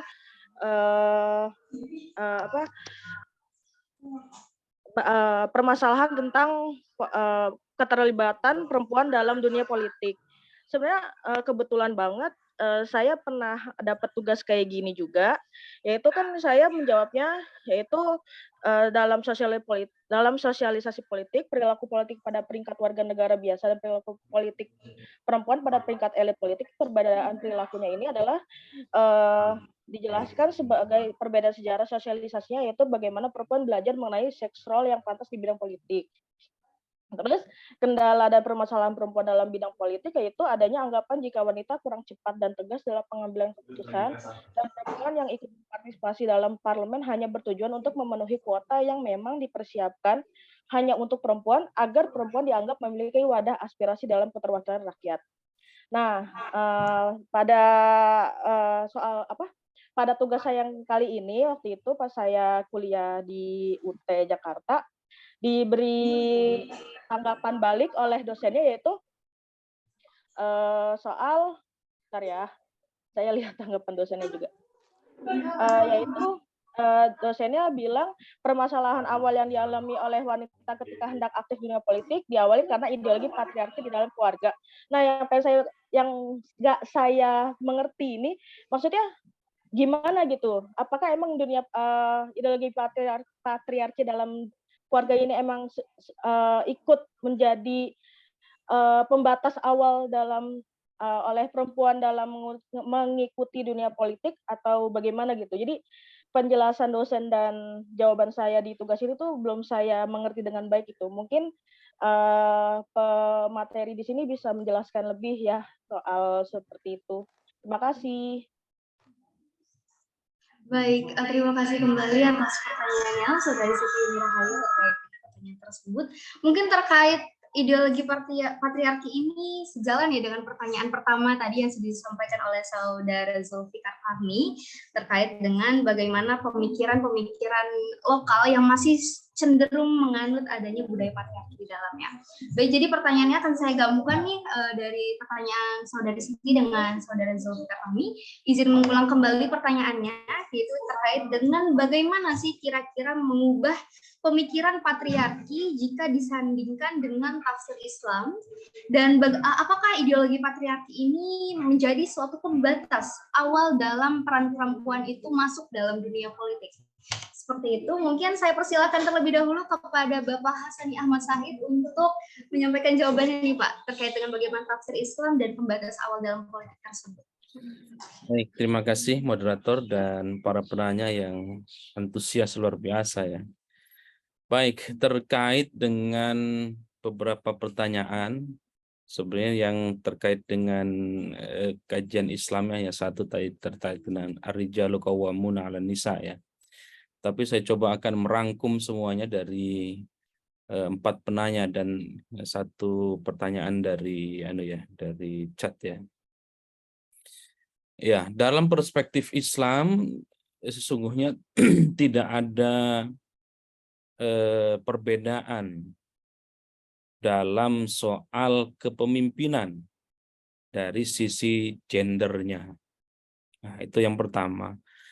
Kalaupun para ulama berbeda pandangan terkait dengan pemahaman ya, tadi saya mengemukakan satu paling tidak yang sering muncul adalah teks hadis dan teks Quran yang terkait dengan kepemimpinan laki-laki itu selalu ar-rijalu qawwamuna 'alan nisa. Ini dipakai untuk menjustifikasi bahwa kepemimpinan itu adalah hak prerogatif dari laki-laki ya. Padahal kalau kita membaca banyak tafsir ya, ayat ini sesungguhnya terkait dengan rumah tangga. Jadi jangan selesai pada ar-rijalu qawwamuna 'alan nisa, tetapi harus diselesaikan ayatnya. Cukup agak panjang, dilihat juga konteks ayat sebelum dan setelahnya. Ayat sebelum dan setelahnya itu terkait dengan urusan rumah tangga. Dalam hal rumah tangga maka laki-laki sebagai pemimpin ya. Ini saya berikan clue juga, bukan joke ya, tetapi clue dan harus diketahui semua. Sesungguhnya yang wajib memberikan nafkah itu laki-laki. Yang memberikan mahar juga laki-laki. Kenapa ketika misalnya dalam konteks ini sering juga digugat oleh pegiat-pegiat gender. Kenapa laki-laki bagian warisnya lebih besar daripada perempuan? Walidzakari mithlu hadzil unsayain. Bagi laki-laki itu bagiannya 2, bagi perempuan 1. Nah, karena memang yang menafkahi, yang memberikan mahar itu laki-laki, maka harta waris yang dia dapat 2 itu sesungguhnya dibagi lagi untuk perempuan. Nah, gitu ya. Nah, siapa yang memberikan nafkah? Laki-laki. Yang wajib memberikan mahar itu laki-laki. Nah, dalam konteks itu ar-rijalu qawwamuna 'alan nisa, saya kira hampir semua ulama sepakat terhadap ayat itu, bahwa itu ayat terkait dengan kepemimpinan rumah tangga. Dalam soal kepemimpinan secara umum ya, secara luas, baik itu di pemerintahan, di dewan dan seterusnya sampai ke tingkat presiden, itu saya kira tidak menjadi persoalan, dan jangan lagi ayat itu dijadikan sebagai dalil ya. Jangan lagi ayat itu sebagai dalil karena memang dalam konteks keluarga. Itu yang saya kutip dari pandangannya Pak Quraisy yang dalam tafsir Al-Misbah yang lebih moderat. Tapi berbeda dengan sekian banyak tafsir yang tadi saya sebutkan sebelumnya. Ada Ar-Razi, ada Tabatabai, termasuk juga tafsir Al-Azhar. Ternyata juga, oh itu harga mati laki-laki itu semuanya. Termasuk juga soal kepemimpinan. Maka karena laki-laki lebih unggul daripada perempuan, jalur tengahnya yang saya berikan di kesimpulan adalah maka ketika ada dua-duanya misalnya punya keunggulan, maka laki-laki lebih didahulukan gitu. Ya, laki-laki lebih didahulukan kalau dari sisi moderatnya. Tetapi saya kira pandangan ini pun tidak final ya, tidak final. Dalam beberapa kesempatan, dalam beberapa ayat soal ibadah, laki-laki perempuan sama. Soal mendapatkan surga neraka, laki-laki dapatnya sama. Soal beramal, laki-laki dan perempuan sama. Ya. Nah, kalau begitu, kenapa soal-soal keduniawian berbeda?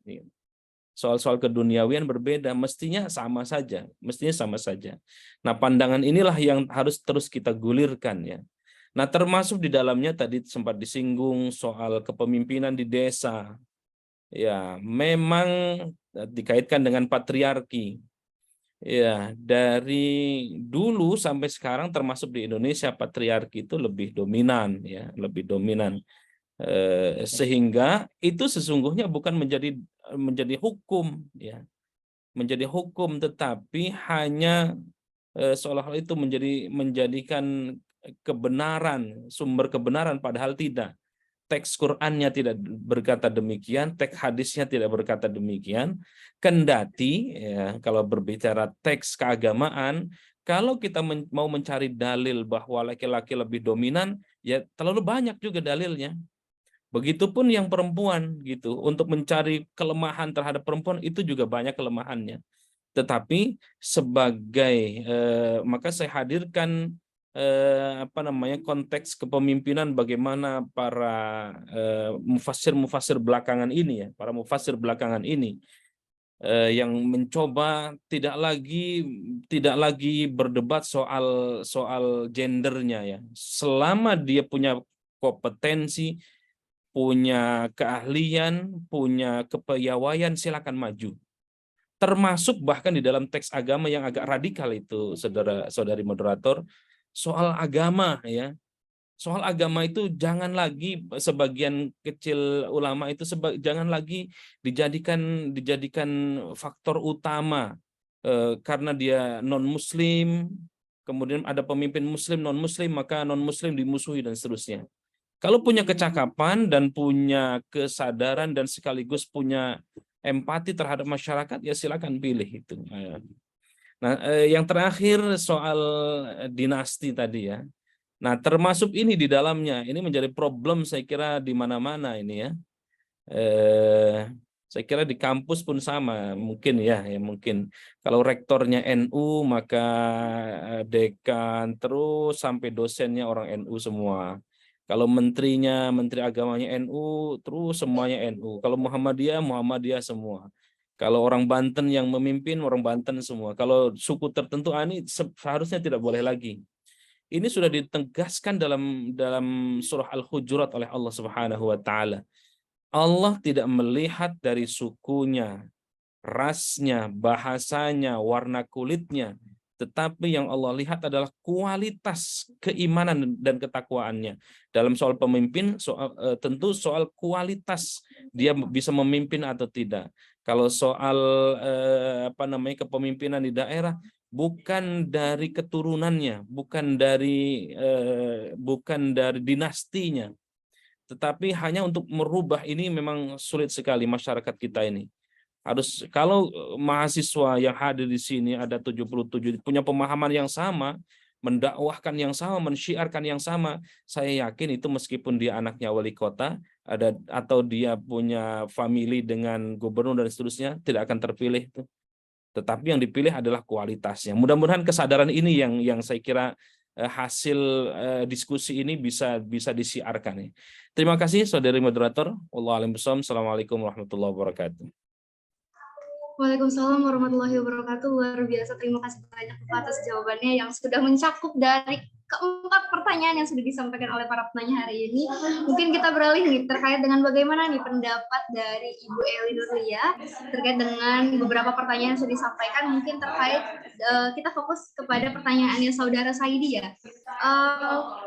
Mengingat bagaimana kepemimpinan di Banten itu lahir bukan atas memang perspektif gender, tapi memang lahir karena dinasti politik.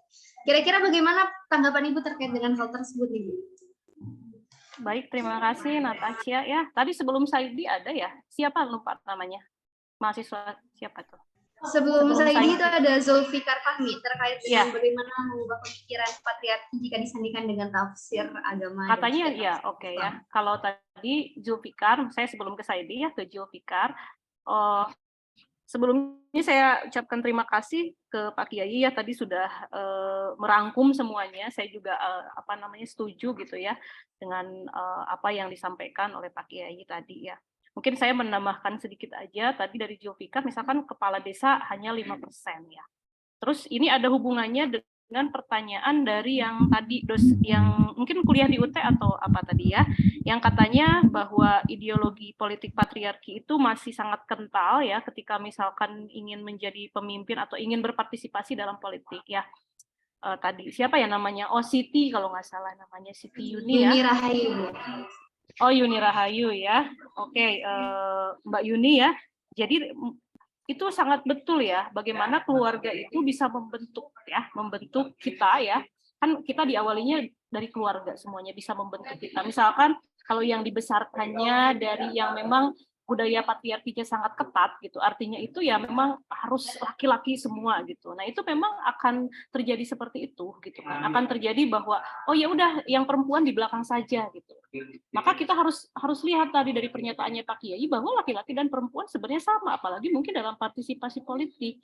Nah maka untuk mengubah ini semua tadi kita harus bersyiar bersama-sama gitu kan, gitu. Kita harus sama-sama untuk bisa melakukan ya syiar ini untuk bersama-sama memberikan pemahaman kepada masyarakat, karena banyak sekali ya orang-orang baik laki-laki maupun perempuan yang memang sudah dalam dalam kesehariannya dari kecil sudah dididiknya seperti itu. Banyak teman-teman saya juga gitu, bahkan dalam keluarga saya pun bahwa laki-lakilah yang harus didahulukan, atau misalkan apa-apa harus ikut kepada laki-laki gitu kan, apalagi misalkan di domestik ya, misalkan di ruang lingkup domestik, misalkan banyak hal memang yang semuanya harus ikut sama laki-laki, sampai dalam tanda kutip misalkan mungkin dibentak sama laki-laki pun kita harus sabar misalkan seperti itu ya, ada sampai yang seperti itu. Maka ini sangat berpengaruh terutama misalkan dalam didikan keluarga gitu kan, pertamanya gitu. Makanya kita memang harus selalu thalabul ilmi ya Pak Kiai, harus selalu mencari ilmu gitu kan, bagaimana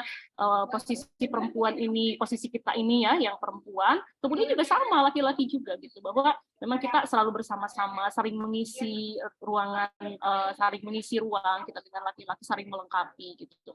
Kalau itu udah nyaman gitu ya, maka semua ini kita bisa terselesaikan gitu, baik laki-laki maupun perempuan memiliki kesempatan yang sama gitu, seperti itu. Jadi tadi betul apa yang dikatakan oleh dosennya dari Yuni tadi ya, bahwa memang dipagari dulu gitu kan di patriarki itu. Tapi ya makanya kita harus mencari ilmu sebanyak-banyaknya supaya kita juga punya pikiran yang terbuka gitu terhadap dunia ya, terhadap dunia, bagaimana perempuan juga bisa ikut berpartisipasi dalam politik seperti itu.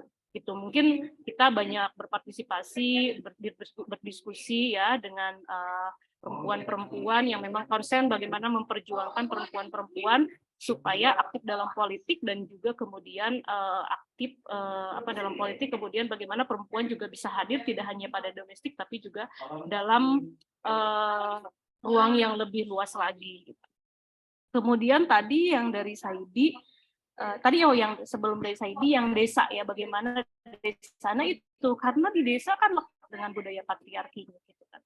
Banyak maksudnya tokoh-tokohnya memang menafsirkan tadi ya Pak Kiai, yang di surat An-Nisa itu ya hanya tafsiran yang sepotong gitu, padahal tadi itu hanya untuk di rumah tangga. Kalau di rumah tangga memang laki-laki adalah imam ya, adalah pemimpin gitu, tapi di desa masih banyak gitu. Makanya waktu itu ada salah satu perempuan ingin mencalonkan, langsung dicekal gitu kan. Dicekal itu, wah perempuan jangan, ini laki-laki nih, ruangnya laki-laki gitu. Makanya tadi apa yang Pak Kiai tadi sudah bilang, bahwa kita harus sama-sama mensiarkan. Jadi kalau kita ada 77 orang di sini mahasiswa IP atau di luar IP, ya nanti dia akan jadi kepala-kepala desa the next gitu kan, karena sudah paham dan bisa menginfluence masyarakat bahwa laki-laki dan perempuan mempunyai kesempatan yang sama, terutama di desa ya.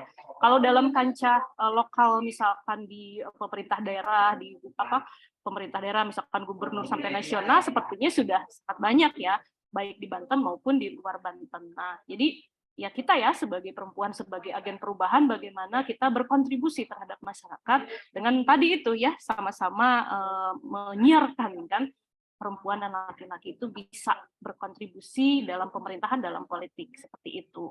Gitu. Karena ini tugas kita bersama-sama, nggak mungkin diselesaikan dalam satu orang, atau sama pemerintah aja, atau sama tokoh masyarakat aja, atau sama dosen aja, karena dosen udah sering sebenarnya ke desa untuk menyiarkan pengabdian masyarakat dan lain-lain tentang kesetaraan gender, tentang bagaimana perempuan dan laki-laki juga bisa berpartisipasi, udah sering sebenarnya. Atau sebenarnya ini sudah sangat lampau ya, sudah sangat lama gitu, bagaimana gerakan-gerakan perempuan itu untuk supaya perempuan lebih berkarya dan lain sebagainya, itu sudah sangat banyak sebenarnya. Jadi kita harus bersama-sama. Kemudian tadi dari Saidi ya, terkait dengan bagaimana kepemimpinan di Banten, misalkan yang dilihat adalah ini adalah yang masih kekeluargaan ya, atau dinasti gitu kan. Ya mungkin yang pertama adalah ya gagalnya partai politik dalam kaderisasi gitu kan. Jadi tidak bisa mengkader yang lain, atau mungkin bahkan tidak ada memang yang lain. Gitu kan. Ya berarti kita yang harus menjadi bagian dari itu gitu kan. Ya kalau itu aja artinya yang lain tidak berkembang. Makanya kita harus berkembang gitu kan. Kalau misalkan tidak ada. Nah, kemudian itu ya yang pertama, terus gagalnya kaderisasi. Nah, berarti kita yang harus ada di situ gitu kan. Karena 30% perempuan hanya pada kuota, atau hanya ya udahlah seada-adanya aja gitu kan. Karena mohon maaf juga ya, misalkan saya kemarin ada teman saya di Timsel misalkan, saya bilang gimana nih yang perempuan, saya respect banget gitu, pengen jadiin penelitian bahwa dia daftar di salah satu penyelenggara pemilu. Maaf, bukannya saya tidak ingin meluluskan, tetapi ya kalau perempuannya memang tidak mempunyai kapasitas, ya kita juga tidak bisa meluluskan. Ya artinya kita perempuan juga harus meningkatkan kapasitas kita gitu untuk bisa bersaing dengan laki-laki gitu, seperti itu. Jadi artinya berarti para perempuan harus lebih lagi untuk bisa menggali potensi dan lain sebagainya. Seperti itu. Kemudian juga tadi kenapa sih yang perempuan ternyata memang kekerasan masih banyak gitu kan, mungkin misalkan kekerasan pada anak, pada perempuan masih banyak, padahal dia perempuan. Sebenarnya kalau tadi lihat di teorinya Grow, misalkan ada sensitif, ada perempuan itu suka suka bekerja sama, terus kemudian juga dia tuh kayak keibuan dan lain sebagainya, itu tidak pada semua perempuan ya. Jadi ada juga waktu saya meneliti, dia perempuan tapi maskulin, iya gitu. Jadi sikap-sikap feminis itu ternyata tidak harus di perempuannya, bisa laki-laki. Misalkan ada di daerah mana ya, Jawa kalau nggak salah, dia pemimpin laki-laki, tapi dia banyak melakukan hal-hal ya, visi-visi dan lain sebagainya adalah untuk supaya kekerasan perempuannya menurun, bagaimana dia juga mengakomodir kebutuhan perempuan dan anak gitu. Nah, kalau saya meneliti di Tangerang Selatan, kebetulan memang di situ ada sikap sensitif dari perempuan, misalkan bagaimana Ibu Airin ini sampai membuat ruangan laktasi ya sampai ke mal-mal kecil, di Tip Top itu di Ciputat misalkan. Kemudian juga di kelurahan gitu sudah ada ruang laktasi, itu ruang menyusui ya, ruang laktasi itu kemudian menjadi kota layak anak, kemudian juga ada Satgas Perempuan dan Anak di setiap RW. Tapi kalau misalkan contoh di Pandeglang, saya pernah ke Lebak dan nanya kepada Bu Iti, di sini ada ruang menyusuinya enggak? Waktu itu sekitar tahun 2019 ya. Oh maaf Bu, katanya belum ada ruang menyusui atau ruang laktasi ya. Kenapa Bu alasannya? Wah katanya ruangannya di sini udah sempit, jadi boro-boro ada ruangan itu. Nah artinya kan tidak semua juga perempuan itu mempunyai kesadaran atau mempunyai feeling perempuannya gitu ya, feeling mother leader gitu. Nggak semuanya gitu kan, seperti itu gitu. Bahkan laki-laki pun ada yang memang dia punya mother leader atau sensitif terhadap perempuan gitu. Itu mungkin Natasha dari saya. Terima kasih.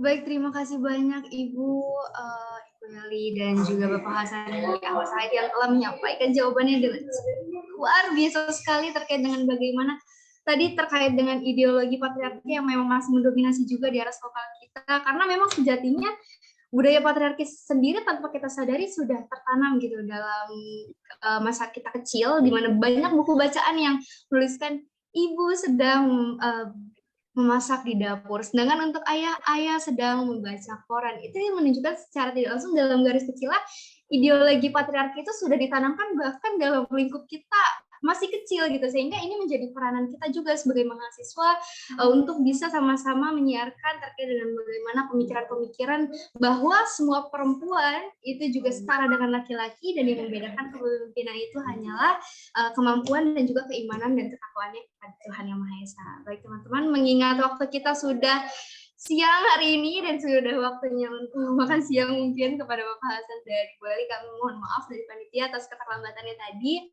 Jadi kita langsung saja kepada penutup atau kesimpulan, di mana saya akan membacakan beberapa poin-poin penting terkait dengan pemaparan materi yang tadi sudah disampaikan oleh pemateri pertama itu Bapak Hasani dan juga pemateri kedua yaitu Ibu Eli.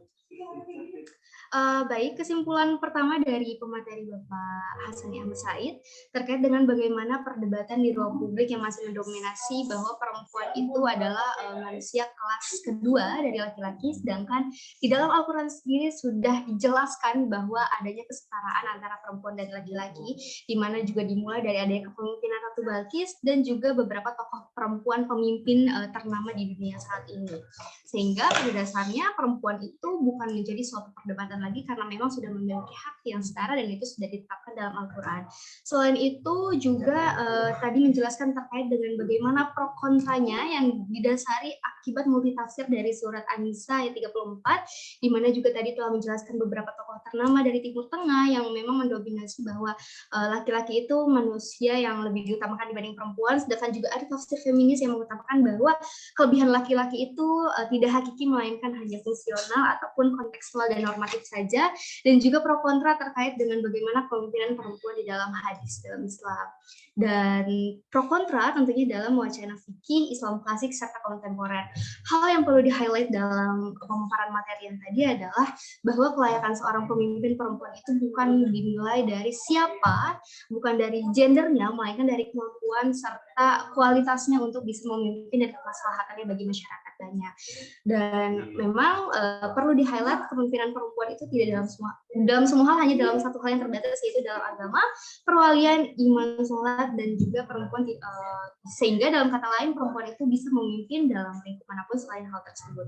Selanjutnya kepada kesimpulan dari pemateri kedua yaitu Ibu Elinor Lia terkait dengan bagaimana gerakan perempuan di Indonesia yang sudah cukup luar biasa dibandingkan negara-negara lain di dunia, di mana memang sudah dibuktikan dari kepemimpinan lokal yang ada di Banten sudah ada banyak kepala daerah yang menjabat dan itu berasal dari kalangan perempuan meskipun itu lahir dari adanya dinasti politik. Dan juga terkait dengan bagaimana terlihat penelitian sebelumnya terkait dengan penolakan dari kiai akibat perempuan, dan ini menjadi tantangan tersendiri di Provinsi Banten untuk melahirkan generasi-generasi perempuan sebagai kepala daerah. Dan di sini juga tadi dijelaskan terkait dengan bagaimana sikap perempuan, sikap pemimpin itu tidak semuanya feminim, tapi juga ada yang maskulin, dan itu tergantung lagi kepada siapanya. Baik teman-teman, mungkin itu kesimpulan dan atau poin-poin yang bisa saya highlight dalam acara seminar nasional pada hari ini. Kita akan beralih kepada acara selanjutnya, yaitu adalah pemberian sertifikat kepada para pemateri yang sudah luar biasa hari ini menyempatkan waktunya untuk sharing kepada kita semua terkait dengan kepemimpinan perempuan di aras lokal. Mungkin kita pemberian sertifikat penghargaan terlebih dahulu kepada pemateri pertama, yaitu Bapak Dr. Hasani Ahmad Said, SCHI MA. Kita sekaligus foto bersama teman-teman, boleh di on-cam terlebih dahulu. Tunjukkan wajah cantik dan tampannya, karena kita di sini akan foto bersama dengan dua pemateri kita yang luar biasa.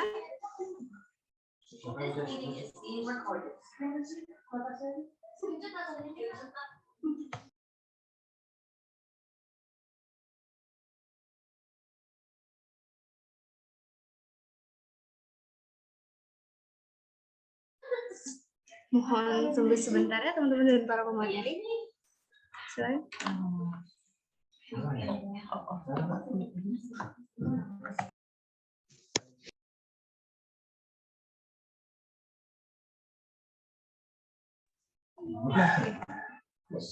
Baik teman-teman, kita akan foto.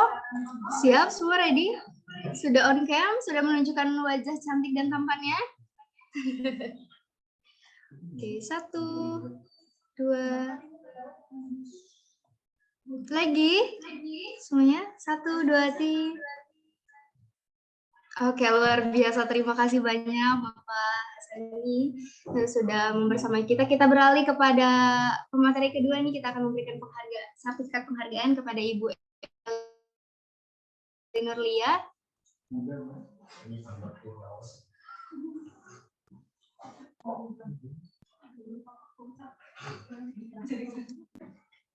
Baik, sudah teman-teman, kita foto lagi ya. 1, 2, lagi ganti gaya. Tunjukkan senyum terbaik kalian.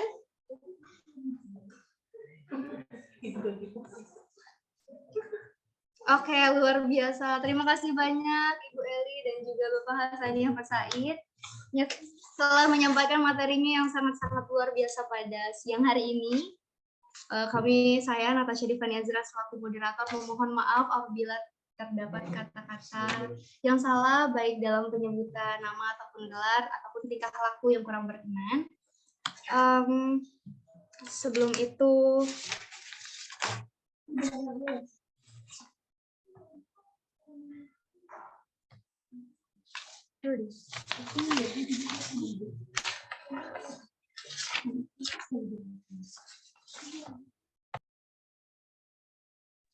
baik, untuk menutup acara pada siang hari ini, izinkan saya untuk menyampaikan sebuah pantun terlebih dahulu. Pergi ke pasar beli cempedak, jangan lupa membeli agar-agar. Ini waktunya perempuan bergerak untuk menginspirasi dan terus bersinar. Wabillahi taufiq wal hidayah. Assalamualaikum warahmatullahi Waalaikumsalam warahmatullahi. Waalaikumsalam warahmatullahi. Terima kasih. Yai, terima kasih. Terima kasih banyak Ya, Ibu Eli dan Bapak Hasani. Mbak Natasha, makasih Pak Prodi dan teman-teman semua. Saya